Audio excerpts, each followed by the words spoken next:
Okay, let's get to it. I've actually had to restart multiple times because I've been going way over 5 minutes. I'm gonna try to cut this down. This is Inferno by Franz Van Stook.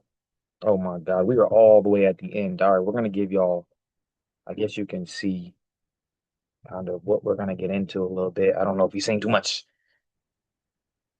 but Inferno, Franz Van Stook, 1908, medium oil on canvas. These are the dimensions. Off the bat, I'm gonna tell you that this painting really grabbed my eye at the Met because of these contrasting colors with these reds and these muted greens. And we're gonna go through a couple more of his paintings because they have the same color palette and they're all about the dark side of the human psyche and just human emotion and yeah, dark twisting figures that just give this horror dark aura, right? We're gonna get to that. So this is Franz van Stook, German artist, right? And this is his most famous piece. It won him an award in 1889 and basically made him a recognizable symbolist artist. And it was a gold medal. I don't know if I said that part, but yeah, you can see right here we got mythological or biblical. This is biblical figure, ideal body, ideal youth, and and that's such a different type of vibe than what we just came from, right? So some thought he was even mocking Christian art, so it was controversial in that ways. um, some more, right? This we got the struggle for women, 1905, and then Amazon. This is the Wounded Amazon, 1903. He did a lot of art with nude eroticism, and they all had symbols, right? So this is like a symbol on relationships and sexism, the struggle for women, which we'll get more into because that even is mentioned in our painting Inferno. This is my favorite painting that he has done. If you've ever watched a scary YouTube compilation with images, you probably have seen this one. It's called Lucifer, and yeah, it's just super cool. The one to the right is called Salome, 1906, and it's another nude eroticism, evil looking figures. As you can see, these almost have the same color palette as well, and that's why I put them together.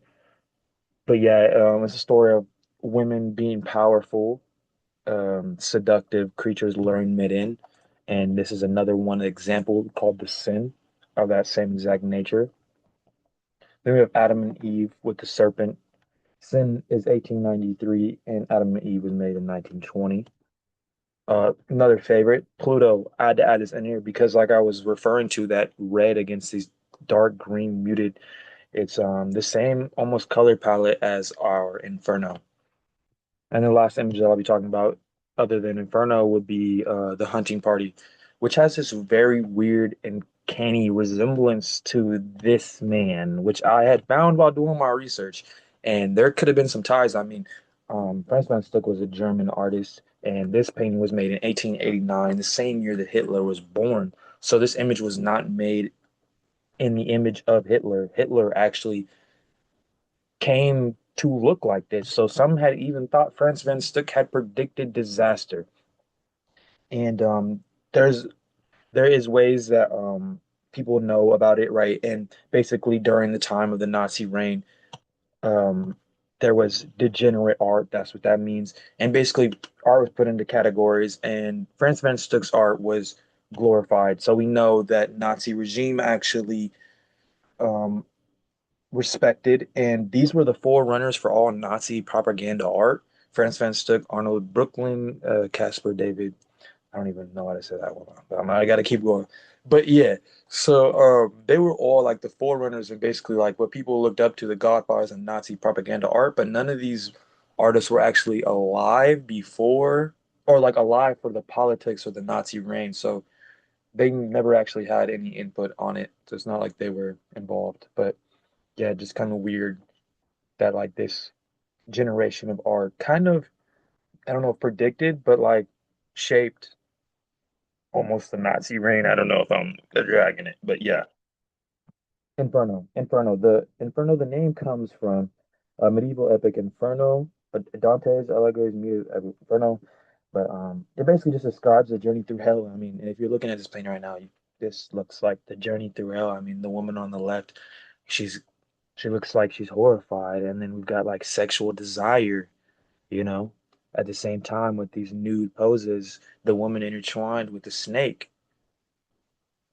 these men hunched down in agony and pain, and you can see that their body is exaggerated, like the veins and the elbows, all exaggerated to give this rough, rigid feel, right?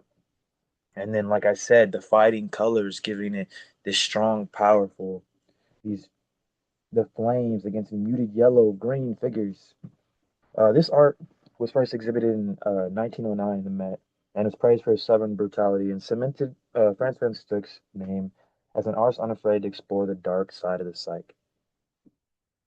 And yet, I mean, like I said, oh, also another point is critics said that the two women flanking the men could have been basically commentary on relationship between sexes in context of sin and punishment. Also, why I wanted to show here the struggle for a woman and the one with Amazon because he does exactly that. His artists are basically his viewpoints on the world and society, and so he was making commentary, I believe, here about it. Um, Other than that, I think the painting is great. I mean, when I seen it in the Met, like I said, it took my attention right away. These dark reds are just as bright today. And then I should have had a picture of what it actually looks like in the Met, but I do not. Um, if you haven't seen it, you should go check it out yourself then. But yeah, Franz van Stuck, great German artist, probably one of my favorite painters now. I'm not gonna lie, I really enjoyed this assignment, and thank you for watching. This better not be no 10 minutes.